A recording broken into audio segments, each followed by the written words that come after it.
So I hope कि आपको 2 digit number वाला कॉन्सेप्ट और वो जो क्वेश्चन भी समझ में आ गया होगा जो हम लोग ने सोल्व किया था। अब हमारा नेक्स्ट टॉपिक होगा फ्रैक्शन। तो fraction we are all familiar with that. Suppose 3/5 ये एक एग्जांपल हो गया फ्रैक्शन का। तो जब मैंने ये फ्रैक्शन लिखा, हमने दो चीज़ को यहाँ पे यूज़ किया है, एक 3 है एक 5 है। तो 3 को हम क्या बोलते हैं, इसको हम बोलते हैं न्यूमरेटर, 5 को हम क्या बोलते हैं, डिनोमिनेटर। तो जो हमने आपको बोला था 2 डिजिट नंबर पे, तो मैंने वहाँ पे आपको एक कंसेप्ट बताया था कि आप डायरेक्ट नंबर नहीं लिखोगे, let the number be XY बोल के। आपको मैंने क्या बोला था, आप पहले यूनिट डिजिट लिखिए, 10th डिजिट, फिर आप लिखिए नंबर। सेम बिल्कुल वैसा ही करके जब भी आपको फ्रैक्शन वाला क्वेश्चन आएगा, आप नहीं लिखोगे let the fraction be x बोल के। तो यहाँ पे भी आपको क्या करना होगा, पहले आपको न्यूमरेटर को x लेना होगा, आप लोगे डिनोमिनेटर को y, फिर जाके आपका जो होगा फ्रैक्शन बनेगा वो क्या बनेगा, x डिवाइडेड बाई y। तो ये चीज़ बदल भी सकता है। आपने अगर न्यूमरेटर को मान लीजिए y ले लिया, डिनोमिनेटर को आपने x ले लिया, तो आपका फ्रैक्शन क्या बनेगा, y divided by x। So in this way you need to begin the question about fraction. You need to write down numerator and then denominator. After that you will frame the fraction. पहले आप क्या कीजिए, numerator को लिखिए x, denominator को y लिखिए, फिर आपका बनेगा फ्रैक्शन। देखिए x बाई वाई हमारा फ्रैक्शन है।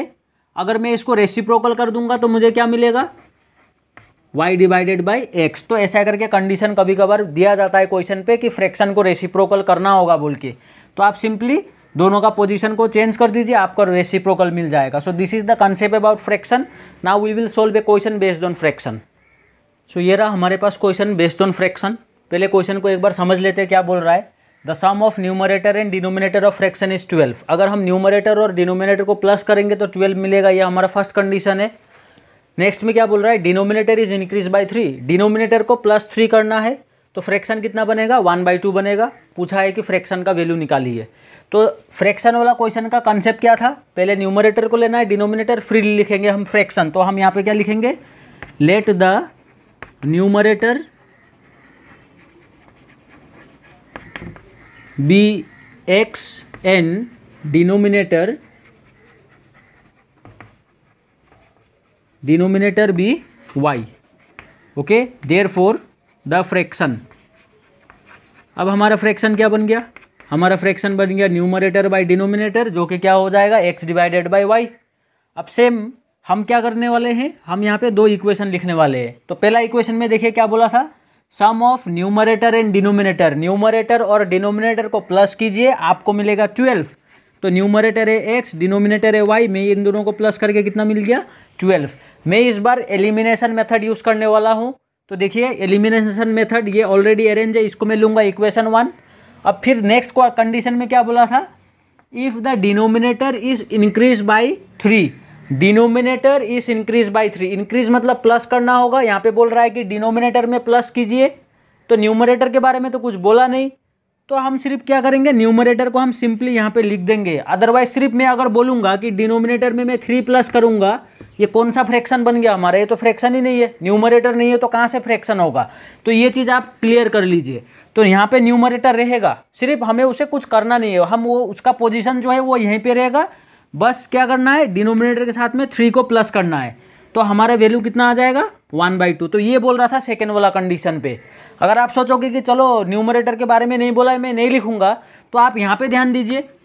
ये अगर आप ऐसे लिखोगे तो ये कहाँ से फ्रैक्शन बना, इसमें तो न्यूमरेटर ही बन गया, तब ये डिनोमिनेटर कहाँ है। तो फिर तो चलिए वो चीज़ को आप क्लियर कर लीजिए, उसमें मिसकन्फ्यूजन नहीं होना चाहिए आपको कि क्या हो रहा है यहाँ पे।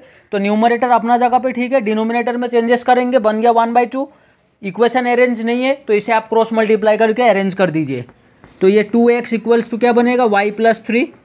थोड़ा सा अरेंजमेंट कर दीजिए, 2x - y इक्वल्स टू आपको मिलेगा 3, ये नंबर 2। हम कौन सा मेथड यूज़ करने वाले हैं, हम यहाँ पे यूज़ करने वाले हैं एलिमिनेशन मेथड। तो देखिए एलिमिनेशन मेथड का जो एल्गोरिदम था वो भी मैंने आप लोग को समझा दिया था, तो आई होप कि आपको वो याद होगा।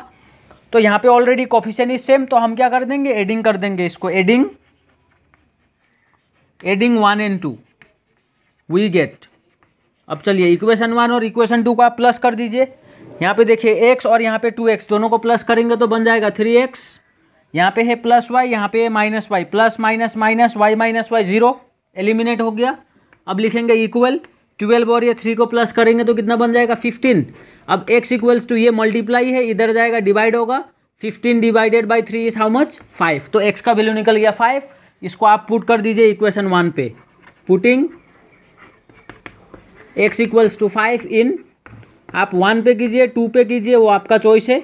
मैं यहाँ पे 1 पे कर रहा हूँ, तो x के जगह पे मैं लिखूंगा 5 प्लस यहाँ पे होगा y और यहाँ पे है हमारे पास 12।